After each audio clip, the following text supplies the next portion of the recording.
Deconstruction is not something, this is kind of Socratic. I mean, the idea that you have this knowledge, you do this, right? Your brains do this. This is just critical thinking. So teaching you deconstruction really isn't teaching you an idea. It's really just putting words to something that your brains already do.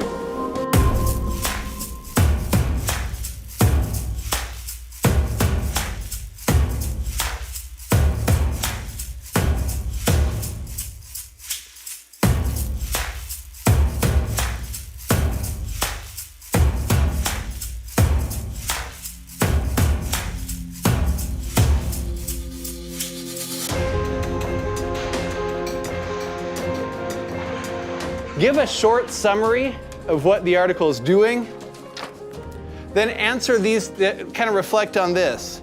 What does this show us about the fluidity of history in this RLS? As a teacher in IB, my job isn't to take knowledge that they don't have and shove it into their brains. Their understanding needs to be brought out of them, and it's my job as a teacher to foster an environment that allows the learning to happen.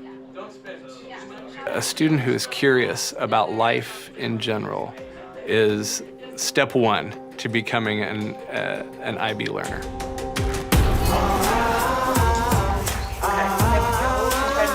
the Second World War, right?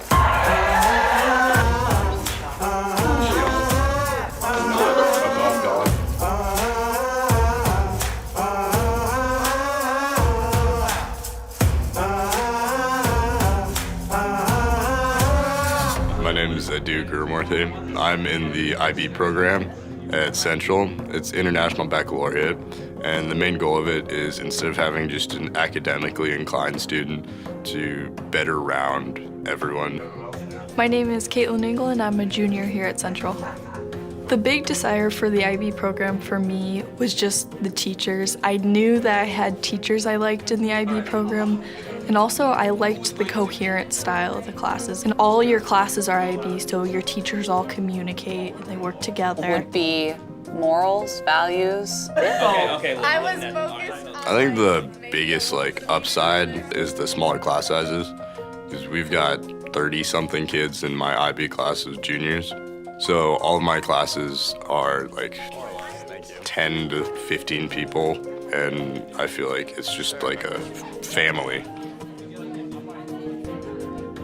Specifically, we're required by IB to also consider not just the literature itself, but to consider the cultural and historical implications.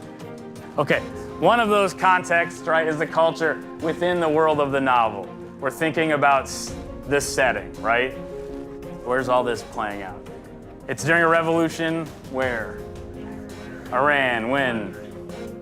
Oh, I was going to talk about, because she makes a ton of allusions in the book to Marx and to Keep those in mind. I think the deep themes behind it that she experienced really they're universal themes. As I was reading it, I was still wondering what happened to 6-year-old her? International Baccalaureate is an opportunity for kids to take a different track starting their junior year. And so the kids that have taken honors courses, maybe their freshman, sophomore years, looking for those challenges in the classroom. By the time they get to be juniors, they can choose to go into the AP course track and take the AP courses, or they can do IB, which is different in many ways from AP. With AP, I felt like it was like picking a la carte items off a lunch menu, whereas I felt like the IB program was more cohesive and full. IB wants to help you understand how to get there. So there could be many answers, but they more focus on how to get to the destination rather than where the destination is. She made a switch in style a little bit. And I teach theory of knowledge, but I like to think that IB in general is kind of, we call it TOK, kind of TOK bent, because we like to learn about knowledge as knowledge. Because she even has some barriers within her own culture. How does the author use diction and syntax? How does that come into play along with the rhetorical techniques to create that knowledge question? In IB history, you're not just learning the events of history, but you're asking questions about cause and effect. You're asking questions about revision, deconstruction. But did you ask the question about syntax? Do you see that word that she used? Embarrassed. Why did she choose the word embarrassed? Who has diction? Okay, so I mean, think about that choice of words. I have theory of knowledge, 7th period. That's the only true, like, weird course in IB. It's very specialized just for the IB students. Essentially, they take everything you know and reconstruct it in a different way, so you have like a better understanding of the world around you. Cultural aspect of their language, like a lot of like cultural stuff, like personal connection. Right? We're talking about information versus knowledge, individual versus group. First claim says quality of knowledge is best measured by how many people accept it. Discuss this claim with reference to 2 areas of knowledge. I don't like the word quality because it brings in that inferiority versus superiority with knowledge, and I think that's really, really... Theory of knowledge incorporates aspects of philosophy, but it is not a philosophy course in the sense that we are not studying all of the thinkers, we're not studying philosophical theories, but we will pull them in an attempt to understand knowledge across all areas of knowledge. And so it's a way for students to understand how that knowledge is developed in people's minds, what aspects were used to create it, to share it, to justify it.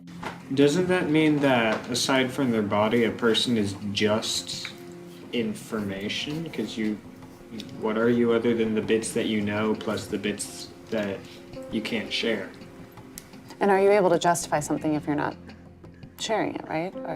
Can things be justified without sharing them? So it's trying to help them understand that there are different theories and different resources available to them to validate and justify their knowledge and ultimately share it in a way that's meaningful. And synthesis being the analysis on a group scale.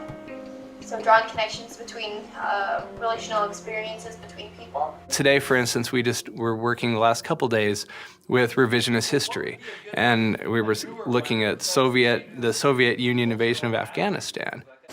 Yeah, the articles about the condemnation about the war in Afghanistan. It's about that and how they're kind of declaring it null and void. And we're looking at how history is being revised by the current administration in Russia. And they're looking at it differently with a less critical lens. And so we start asking questions, and my students got into asking questions about why nationalism plays such a prominent role in certain countries, which is a really relevant question to be asking today. We're striking those from the records. This was for the glory of Russia and morally acceptable for modern times in the world, right?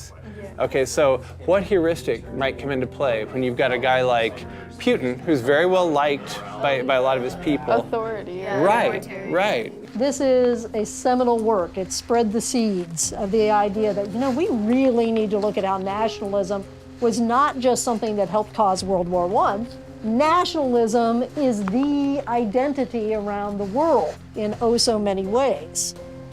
People, consider how much nationalism rose during the 20th century when in large parts of the world, most of the population couldn't read. I think Adu was first. How would you define history? Because we're talking about this in TOK, and I'm just interested in what your definition of history is. Is it like a fluid concept where history can change, or do you believe that it's set dates?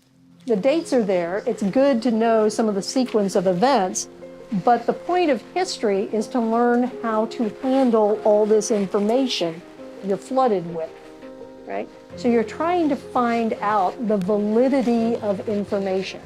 They're living in an age today that information is a second away, right? They have instant access, they have instant gratification with all the information available on the internet, but they don't often take time to analyze why that information is valuable, how it's applicable, who's creating it, how are they knowing something is valid knowledge or justified knowledge. And so we try and give them the skills to answer all those questions and ultimately apply that knowledge in a meaningful way. With IB, I have a resume that kind of builds me and could put me in leagues with like Caltech or Georgia Tech, and it kind of puts me on the next level for colleges to look at me. So it kind of broadened my worldview of where I could go and what I could do in the world. The IB program is everything that we value here at Central. Establishing global mindedness, establishing education through action, civic mindedness, and helping our students to become reflective, critical thinkers, and aware of what's going on outside of their small education here. Yeah, trying to shed a light on what they're actually doing physically. I hope that IB students come out of the whole process with a sense of perspective that they didn't have going in.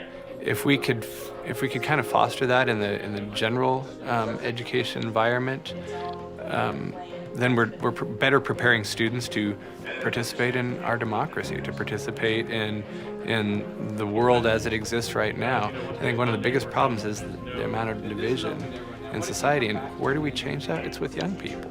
So they need that broader sense of perspective that life and everything is bigger than just what they've experienced. And I think IB really tries to do that. And if they could bring that to the world, then I think IB has done its job. But it's like the most favorite word. After graduation, I would like to do something with engineering. After my IB environmental science class, it's really opened my mind up to what's going on around us. And a lot of these things I didn't realize beforehand. So I would really like to do something with environmental engineering, because I feel like that is the best way that I can improve the world with my tiny footprint.